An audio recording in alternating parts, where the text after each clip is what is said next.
প্রথম কথা ছিল যে আমরা যখন প্রাইমারি ইমপ্রেশনটা নিই, প্রাইমারি ইমপ্রেশনটা নেওয়ার পরে আমরা ওখান থেকে একটা মডেল তৈরি করি। মডেলটা তৈরি করার পরে ওই মডেলের উপরে আমরা সর্বপ্রথম পেরিফেরাল যে বর্ডারগুলো আছে, পেরিফেরাল বর্ডারগুলো আমরা আগে মার্ক করি। টোটাল আউটার যে পেরিফেরাল বর্ডারগুলো আছে, বর্ডারগুলো আমরা মার্ক করি ফার্স্ট। এটা হচ্ছে লিমিটিং স্ট্রাকচার হিসেবে মার্ক করা হয়। এরপরে আমরা মার্ক করি কি 2 মিলিমিটার পেরিফেরি থেকে শর্ট করে আর একটা মার্কিং করি। এরপরে আমরা মার্কিং করি কি যেগুলো রিলিফ এরিয়া আছে, রিলিফ এরিয়াগুলো মার্ক করি। রিলিফ এরিয়াগুলো আমাদের মার্ক করার পিছনে কারণ হচ্ছে রিলিফ এরিয়াগুলো যদি আমরা ফ্রি না রাখি তাহলে কি হতে পারে, পেশেন্টের ডেঞ্চার দেওয়ার পরে প্যারেস্থেসিয়া ডেভেলপ করতে পারে, ডেঞ্চার ফ্র্যাকচার হওয়ার চান্স থাকতে পারে, এবং আরেকটা কি বলেছিলাম, সরি মানে রিটেনশন লস হওয়ার চান্স থাকবে। কারণ এখানে কিছু মাইনাস স্যালাইভারি গ্ল্যান্ড আছে, যদি স্যালাইভা সিক্রেশন না হয় তাহলে ইন্টারক্যাপিলারি অ্যাকশন এগুলো ডেভেলপ করতে পারবে না। তো এই একদম লিমিটিং স্ট্রাকচার থেকে আমরা যে 2 মিলিমিটার বাদ দিয়ে একটা মার্কিং করেছিলাম, ওই পর্যন্ত আমরা স্পেসার দিব। স্পেসার দেওয়ার আগে কি করব, আমরা এই যে রিলিফ স্ট্রাকচারগুলো আছে রিলিফগুলোতে রিলিফ দিয়ে নিব। রিলিফ দিয়ে নেওয়ার পরে আমরা স্পেসার দিব। রিলিফ এবং স্পেসার আমরা দিব কি মডেলিং ওয়াক্স দিয়ে। মডেলিং ওয়াক্স দিয়ে দেওয়ার পরে 6 7 6 7 3 4 3 4 এই যে স্টেজ বেয়ারিং এরিয়াটা আছে রেসিডুয়াল আলভিলারিস, এখানে আমরা 4টা স্টপার দিব। তো এরপরে আমরা কি মেনশন করেছিলাম, স্টপার দেওয়ার পিছনে কারণ আমরা যখন ফাইনাল ইমপ্রেশন নিব সিলেক্টিভ প্রেশার টেকনিকের মাধ্যমে ইমপ্রেশন নিব। এই স্টপারটা আমার সিলেক্টিভ প্রেশার হিসেবে কাজ করবে। স্পেসার আমরা কেন দিচ্ছি, স্পেসারটা যখন আমাদের বর্ডার মোল্ডিং শেষ হয়ে যাবে তখন আমরা এখান থেকে স্পেসারটা তুলে ফেলবো। তুলে ফেললে যে ইমপ্রেশন ম্যাটেরিয়াল দিয়ে আমরা মাপ নিব, হতে পারে সেটা জিঙ্ক অক্সাইড ইউজেনাল ইমপ্রেশন পেস্ট, হতে পারে সেটা লাইট বডি ইলাস্টোমারিক ইমপ্রেশন ম্যাটেরিয়াল। আধুনিক যদি চিন্তা করি সেক্ষেত্রে এই ইমপ্রেশন ম্যাটেরিয়ালটা হোল্ড করার যে জায়গাটা দরকার সেটা দিবে স্পেসার। আর রিলিফ কেন দিচ্ছি সেটা তো ব্যাখ্যা করেছি। তো ওই যে আমরা রিলিফ দিয়ে স্পেসার দিয়ে এবং স্টপার দিয়ে ওয়্যাক্সটা বসালাম, ওর উপরে আমরা স্পেশাল ট্রে বানাবো। স্পেশাল ট্রেটা যখন বানানো হয়ে যাবে, স্পেশাল ট্রেটাও আমরা একদম যে লিমিটিং স্ট্রাকচার পেরিফেরির যে বর্ডার আছে ওই বর্ডার থেকে 2 মিলিমিটার শর্ট করে বানাবো। কিছু বই বলতেছে 2 মিলিমিটার শর্ট করে বানাইতে, কিছু বই বলতেছে একদম লিমিটিং স্ট্রাকচার পর্যন্ত বানাও, তারপরে ট্রিম করে 2 মিলিমিটার কমাই ফেলো। তা আমরা যদি শর্ট করে বানাই তাহলে আলটিমেটলি আমাদের আর 2 মিলিমিটার কমানো লাগতেছে না ট্রিম করে। তো যখন আমাদের স্পেশাল ট্রেটা হয়ে যাবে, স্পেশাল ট্রেটা হয়ে যাওয়ার পরে আমাদের স্পেসার থাকা অবস্থায়, আমাদের স্পেসার রিলিফ স্টপার থাকা অবস্থায় আমরা বর্ডার মোল্ডিং করব। গতদিন আমি বর্ডার মোল্ডিং সম্পর্কে আপনাদের একটা ধারণা দিয়েছিলাম। পেশেন্ট যেটা করবে সেটা হচ্ছে অ্যাক্টিভ মুভমেন্ট, ডক্টর যেটা করবে প্যাসিভ মুভমেন্ট। অনেক সময় ডক্টর এবং পেশেন্ট একই সাথে কাজ করবে, তখন সেটা অ্যাক্টিভ প্যাসিভ মুভমেন্ট।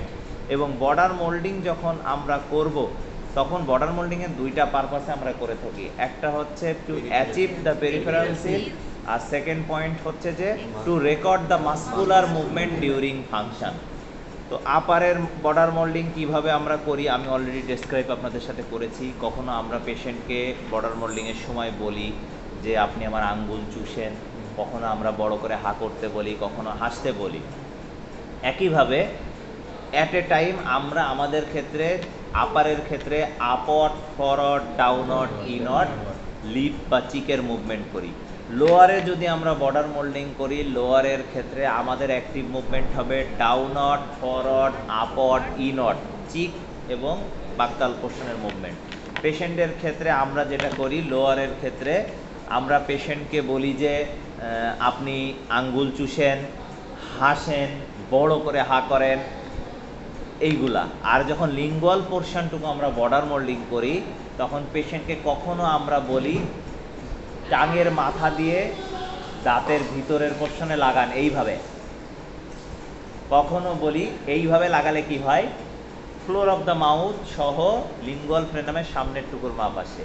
এবার যখন আমরা টাংটাকে বলি জিভের মাথায় লাগানোর চেষ্টা করেন, এইভাবে লাগাইতে পেশেন্ট পারবে না কিন্তু চেষ্টা তো করবে, তখন ফ্লোর অফ দ্য মাউথ থেকে এই যে ভিতরের এইটুক পোর্শন, পুরোটা ভিতর পর্যন্ত না কিন্তু প্রথমে সামনেরটুকু নিলাম, এবার এইটুক পোর্শনের মাপ আসে। মানে বর্ডার মোল্ডিং হয়। এরপরে যখন একদম মোস্ট পোস্টেরিয়ার আমরা বর্ডার মোল্ডিং করবো, তখন পেশেন্টকে বলা হয় জিপটা ঘুরায়ে হার্ট প্যালেটের পিছনে লাগানোর চেষ্টা করেন, জিপটা ঘুরায় হার্ট প্যালেটের পিছনে, তখন পুরো লিঙ্গুয়াল পোর্শনের বর্ডার মোল্ডিংটা হয়ে যায়।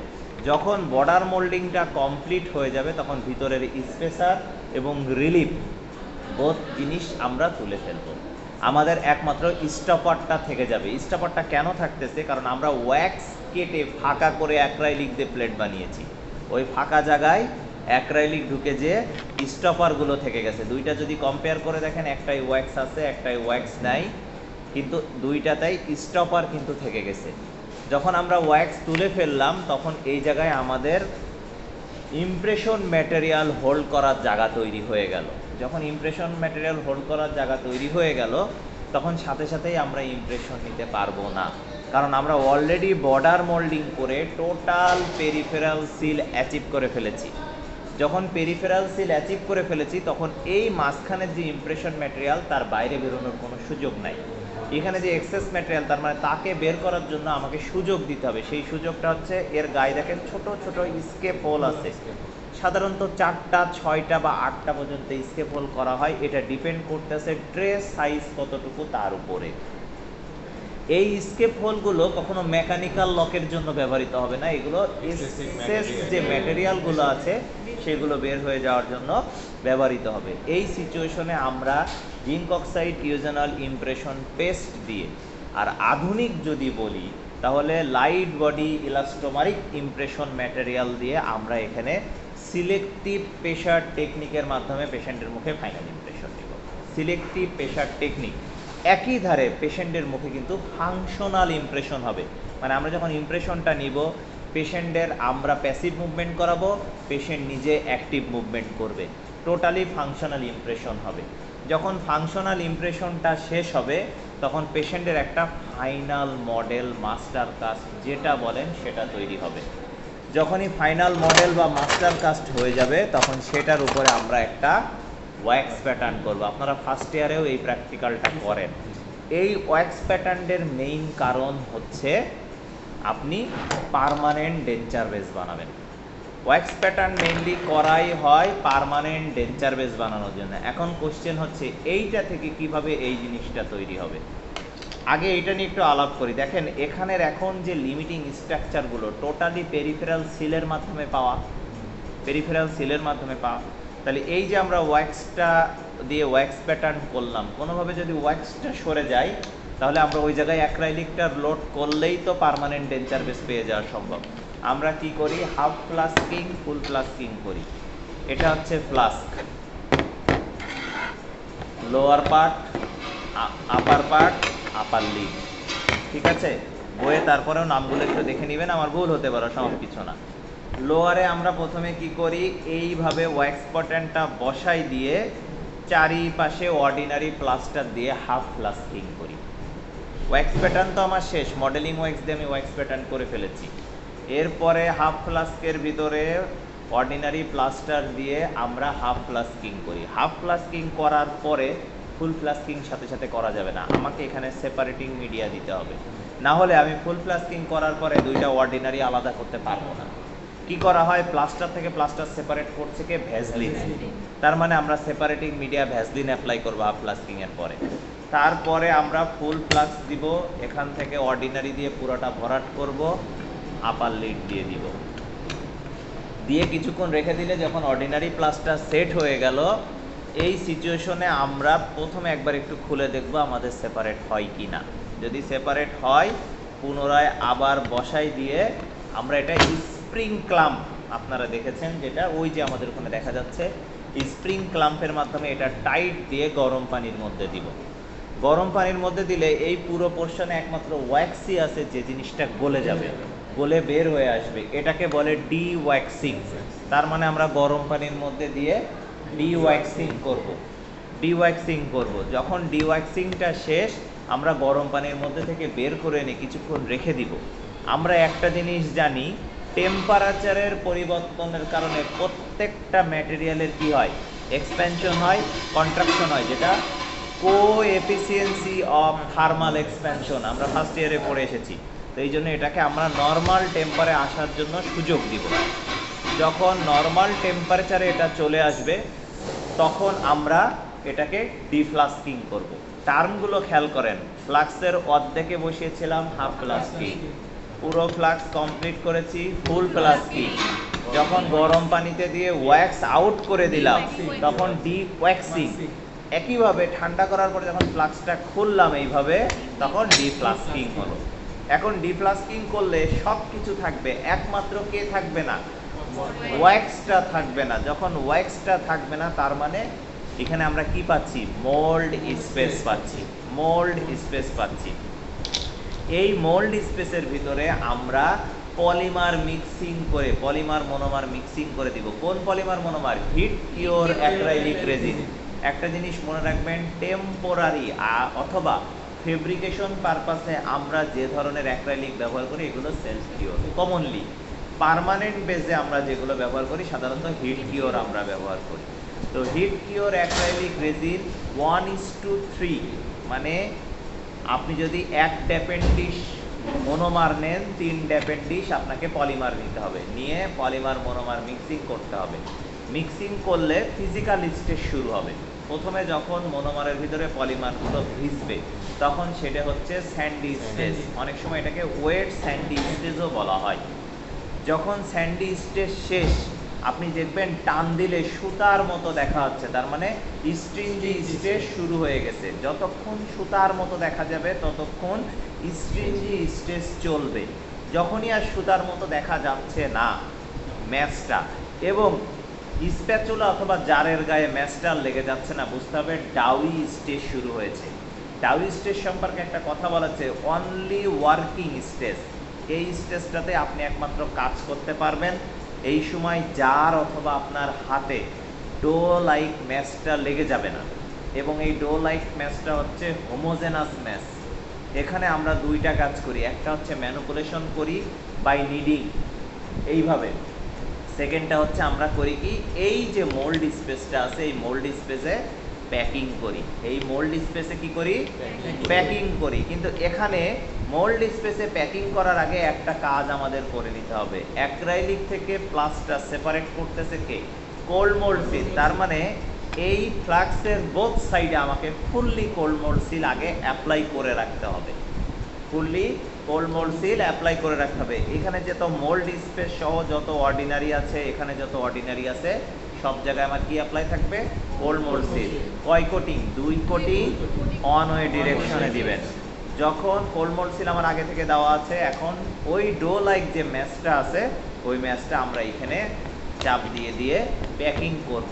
প্যাকিং করার পরে এই ফুল ফ্লাক্সের যেটা আছে এই পোর্শনটা দিয়ে চাপ দিব, দিয়ে স্প্রিং ক্লাম্প দিয়ে টাইট দিব। স্প্রিং ক্লাম্প দিয়ে টাইট দিলে যেটা হচ্ছে প্রেশার পড়বে, প্রেশার কারণে মোল্ড স্পেসের চারিদিকে ম্যাটেরিয়ালটা ছড়িয়ে যাবে, পলিমার মনোমারের ভিতরেও ইন্টারাকশন বৃদ্ধি করবে। এই সিচুয়েশনের সাথে সাথে আমরা এটাকে কিউরিংয়ে দিব না। যদি সাথে সাথে আমরা কিউরিংয়ে দিই তাহলে দুই ধরনের পোরোসিটি হওয়ার সম্ভাবনা থাকে, একটা হচ্ছে গ্যাসিয়াস পোরোসিটি, একটা হচ্ছে গ্রানুলার পোরোসিটি। কিভাবে? যখন এই স্ট্রাকচারটাকে আমরা সাথে সাথে গরম পানির মধ্যে দিব তখন মনোমার আর পলিমারের সাথে ইন্টারাকশন করতে চাবে না, কারণ সে তো হিট পেয়ে গিয়েছে, সে তো অ্যাক্টিভেটার পেয়ে গিয়েছে। সাথে সাথে মনোমার উড়ে যাওয়ার চেষ্টা করবে, কিন্তু মনোমার উড়ে যেয়ে কি উড়ে যেতে পারবে? ভিতরে তো আটকায় আছে।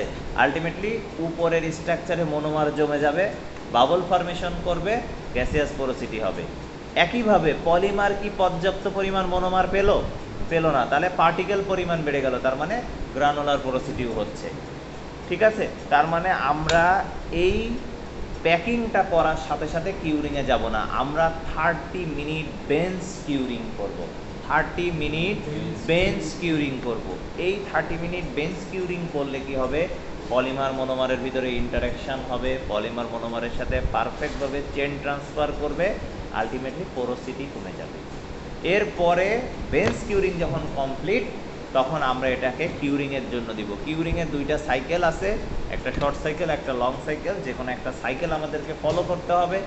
ফলো করার পরে আমাদের যখন কিউরিং শেষ, একইভাবে বের করে এনে সাথে সাথে খোলা যাবে না, ঠান্ডা হওয়ার জন্য ওয়েট করতে হবে।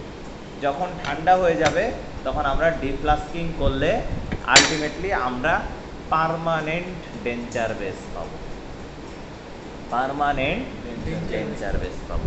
ঠিক আছে,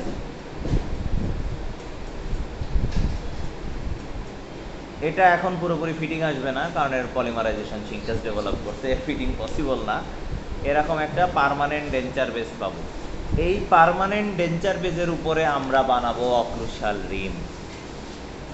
পার্মানেন্ট ডেঞ্চার বেজের উপরে আমরা বানাবো অক্লুসাল রিম। অক্লুসাল রিম সম্পর্কে আমরা বলি, অক্লুসাল রিমের থ্রু দিয়েই আমরা ভার্টিক্যাল হাইট অ্যাচিভ করি। অক্লুসাল রিমের থ্রু দিয়েই আমরা ভার্টিক্যাল হাইট অ্যাচিভ করব। এবং ভার্টিক্যাল হাইট নেওয়ার জন্য 3 ধরনের প্রসিডিউর আছে। তো আমরা আগে একটু অক্লুসাল রিম নিয়ে আলাপ করি। অক্লুসাল রিম বানানোর জন্য মডেলিং ওয়্যাক্স ব্যবহার করা হয়। মডেলিং ওয়্যাক্স ব্যবহার করা হয় সাধারণত 3 ধরনের মেথডের মাধ্যমে অক্লুসাল রিম বানানো যায়। একটা হচ্ছে রোল ওয়্যাক্স টেকনিক, একটা হচ্ছে আপনার মেটালের ফ্রেম পাওয়া যায়, ফর্মার, মেটাল ফর্মার, ওর ভিতরে ওয়্যাক্স গলায় দিলেই অক্লুসাল রিম তৈরি হয়ে যায়। আর একটা হচ্ছে বাজারে কাস্টম মেড এরকম অক্লুসাল রিম কিনতেই পাওয়া যায়। তা আমরা আমাদের এখানে রোল ওয়্যাক্স টেকনিকের মাধ্যমে করি। অক্লুসাল রিম সম্পর্কে এবার আমরা আলাপ করব। কঠিন লাগছে কি? বেশি দ্রুত বলা হয়ে যাচ্ছে? হইলে বলেন।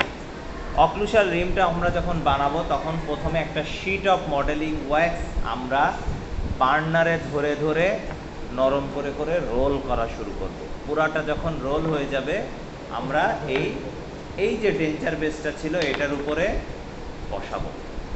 বসানোর পরে সেটা তো রোল থাকবে, হাইট বেশি থাকবে। এর আইডিয়াল হচ্ছে, আমাকে একটা কলম দিলে খুব ভালো হয়, এর আইডিয়াল হচ্ছে একদম ডেপথ অফ দ্য সালকাস যেটা দেখা যায়, ডেপথ অফ দ্য সালকাস থেকে এই টিপ পর্যন্ত 22 মিলিমিটার হবে, 22 millimetre depth of the sulcus থেকে। দীপক বইয়ের রেফারেন্স বলতেছি পুরাটাই।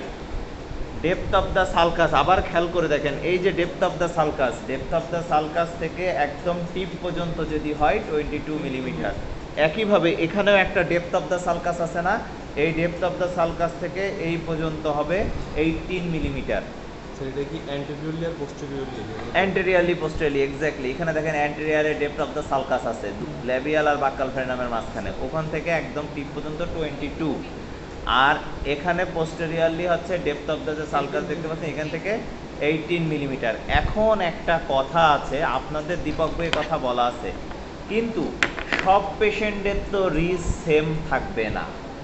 যার রিজের হাইট যত কম হবে তার তো ডেপথ অফ দ্য সালকাস থেকে হাইট তত কি হবে, কমে যাবে। এই জন্য আমরা যেটা বলি একদম ইউনিভার্সাল ক্রেস্ট থেকে যে ডেঞ্চার বেজ আছে সেই ডেঞ্চার বেজের ক্রেস্ট থেকে হাইট কত হবে, এটা একদম আইডিয়াল। তো কি হলো, এই ক্রেস্ট থেকে এই ইনসাইজাল এস পর্যন্ত হবে 10 মিলিমিটার। আর এই যে crest of the denture base, অ্যান্টেরিয়রের crest of the denture base থেকে এই ইনসাইজাল এস পর্যন্ত হবে 10 মিলিমিটার।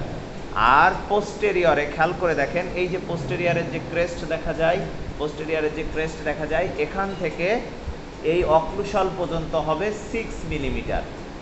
এখন কোশ্চেন হচ্ছে, স্যার আমি তো রোল করে মডেলিং ওয়্যাক্সটা এখানে বসিয়ে ফেলেছি, কিভাবে আমি এই ক্রেস্ট থেকে এখন মাপবো? নিয়ম হচ্ছে একটা এসএস স্কোয়ার বা গজ এখান থেকে প্রেস করব, এই পোর্শন থেকে প্রেস করব, এই পোর্শন থেকে প্রেস করব। প্রেস করলে কি হবে, এই ক্রেস্টের উপরে যে আটকায় যাবে, আটকায় যাওয়ার পরে ওই এসএস ওয়ারে পার্মানেন্ট মার্কার দিয়ে এটার উপরে পার্মানেন্ট মার্কার দিয়ে মার্ক করব, করে বাইরে এনে স্কেলে মাপবো।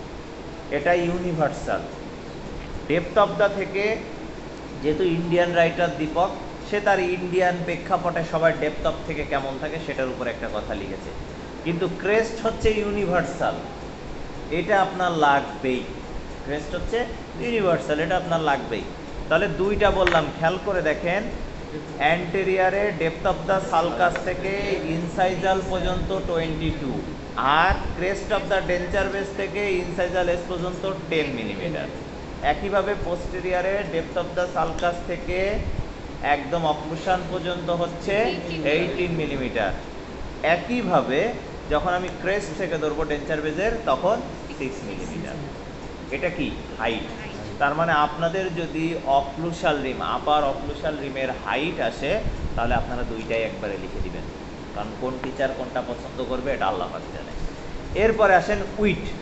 দেখেন এখানে একটু খেয়াল করে দেখেন, এখানে একটা উইড দেখা যায় না?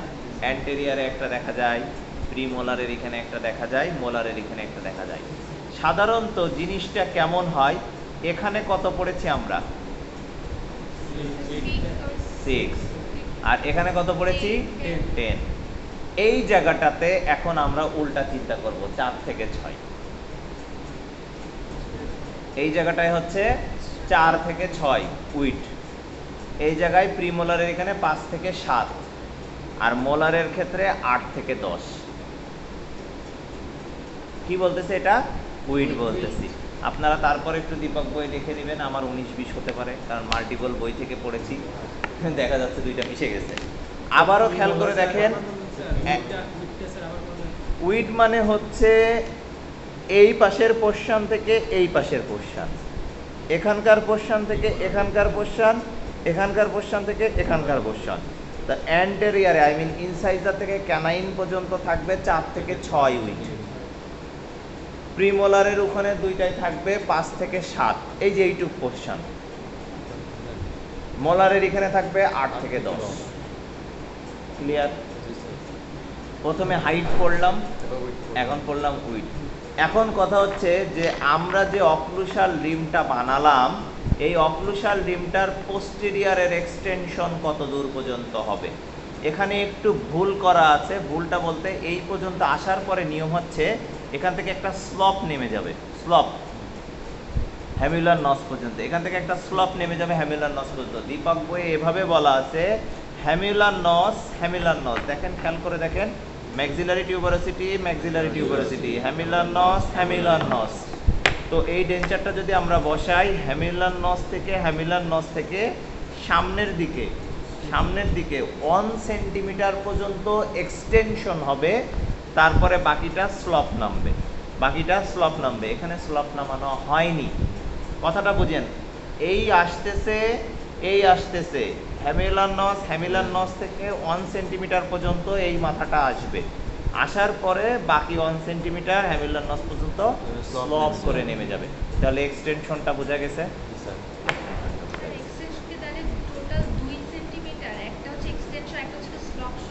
না, স্লপটাই 1 সেন্টিমিটারে নামবে।